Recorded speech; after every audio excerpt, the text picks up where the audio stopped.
This week, we're going to try my favorite Scotch, Lagavulin.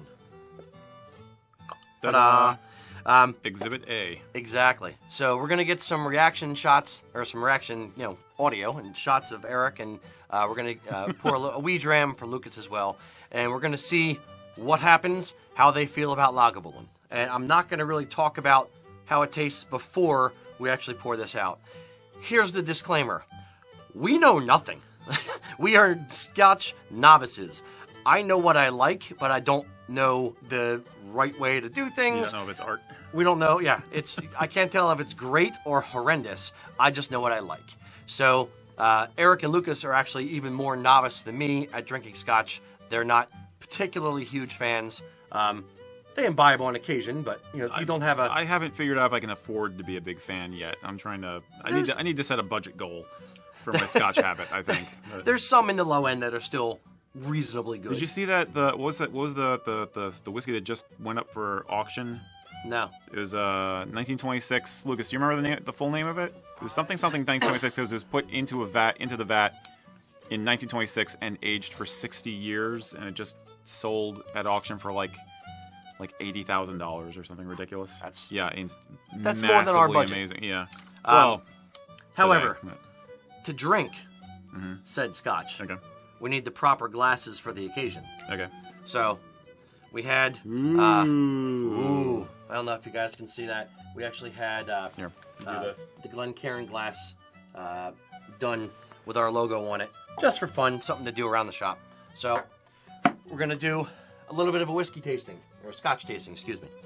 As I said, today we're gonna be drinking Lagavulin, and you must like it some, because there's not a lot left in that bottle there. This is Chief. what we took to the last festival. Oh, okay. So we have a little bit left, and I have several more bottles at home, just to have bottles at home. Cool. And I think I read somewhere that you're supposed to, when you're doing an actual Scotch tasting, you're supposed to actually have a pinch of water in there as well to help kind of open up. Just enough. Pushing the envelope there. Exactly. Okay. I'm going to steal a little bit of Lucas's there. Yeah, a little bit. Okay. I don't like Scotch. No, apparently not. I'm gonna this is basically the water reacts with the esters and stuff in the whiskey and helps the flavor bloom a little bit, supposedly. Correct. So we're just going to add a splash of water. Tiny splash. Just a tiny splash, just to open it up. It's very scientific pouring you're doing there. Exactly, yes. It's about, tablespoon-ish. Tablespoon and a half. Mr. Adam, if I could indulge and have you come deliver this to Mr. Lucas. Indulge us before we indulge. Yes, exactly. I'm sure, like with everything else, there's probably like a million different opinions and ideas on how to do do that too. But all right, so Lucas, you have your glass. Lovely. All right, so how I typically do this is I'll take a sip, hold it in my mouth, suck a little bit of air through it, swallow it, and then with my mouth closed, breathe out through your nose. And you get a little bit of the flavor up in your nostrils and helps you kind of taste it better. So, Slashava, here's looking up your kilt.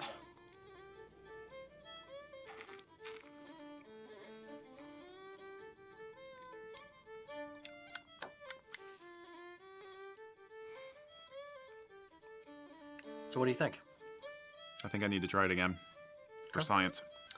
Lucas, it is peaty. It is definitely. It is very, very smoky. Developing the palate for Lagavulin and continue to do so. Okay. It's an expensive palate, but it is a good palate. Gotta start somewhere. Exactly. Have another little taste, Mr. Lucas.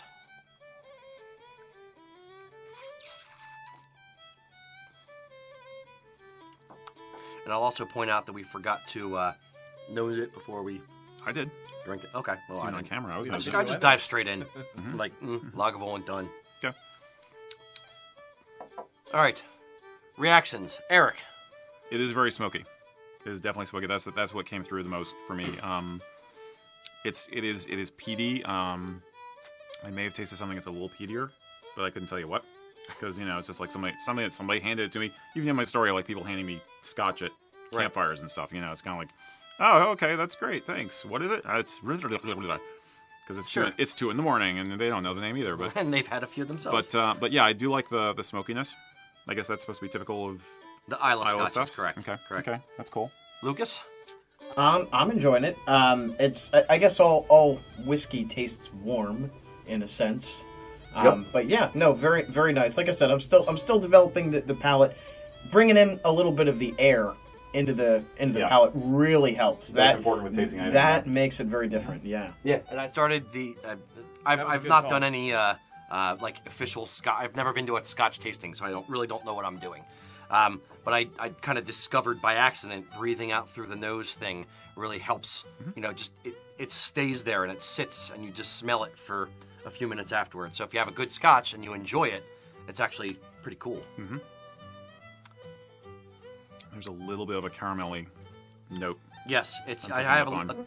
to me a little bit of honey like aftertaste up Yeah. in the top back roof of your mouth. Yeah. Yeah. Yep. Yeah, I'm you can definitely kind of getting taste that. Yeah.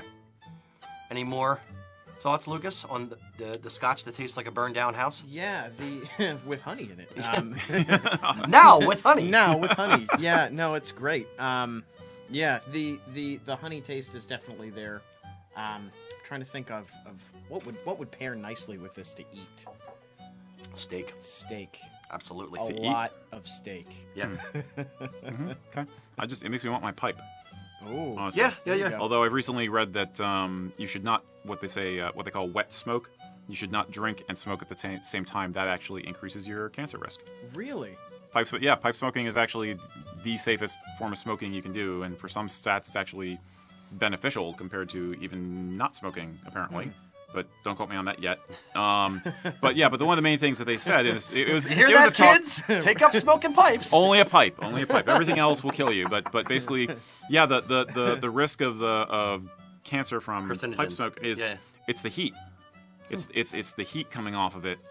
So like you shift your pipe from one side of your mouth to the other on a regular basis to help keep the temperature down, and you do not drink at the same time because the drier your mouth is, the cooler it will be, and the less you're going to be transferring Fair. the carcinogens and the heat. Yeah, Interesting. Apparently, I know, weird, Yeah. which kind of sucks because I'd like to drink and smoke at the same time, you know. But As you do. as you do, absolutely. Any more thoughts on this, Lucas, before we go bottoms up? Brent here mentioned pairing it with Lagavulin Bay oysters. That sounds very specific. That sounds yep. He yep. also he previously mentioned smoked salmon yes. and blue cheese. I could see. Yep, I Okay. could definitely see that. Delicious. Yeah. Yep. Delicious. Actually, cheese.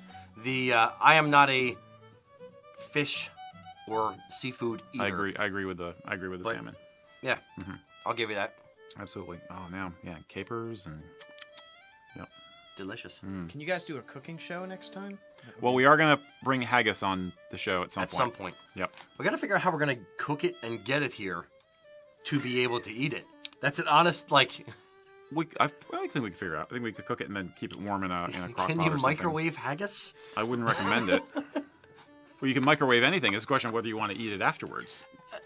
Just like you I'm can just- eat, every mushroom is edible the first time. You know, Oh, It's- like when the guys, microwave Brussels sprouts or fish or something in the shop in the back. yeah. Like, I'm picturing exploding haggis in the microwave, and I don't know how that could skew the results of the survey, so to speak. probably.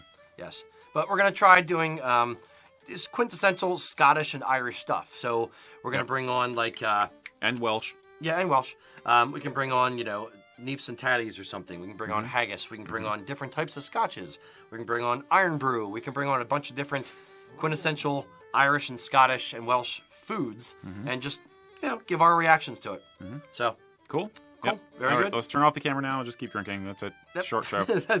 bye. Just kidding. Thanks for watching. No, okay, seriously. right. Should I start off with a question then? sure. All right, let's do it.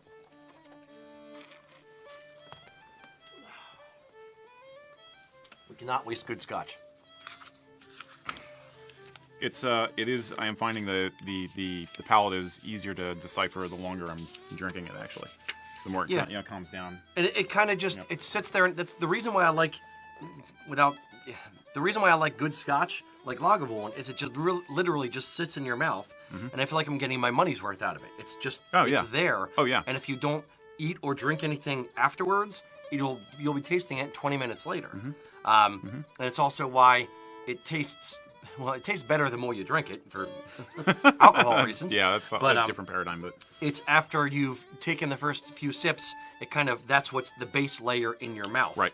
Yes. So yeah, I the think next that's few drinks, exactly what I was running into. Yeah. Yeah. True enough.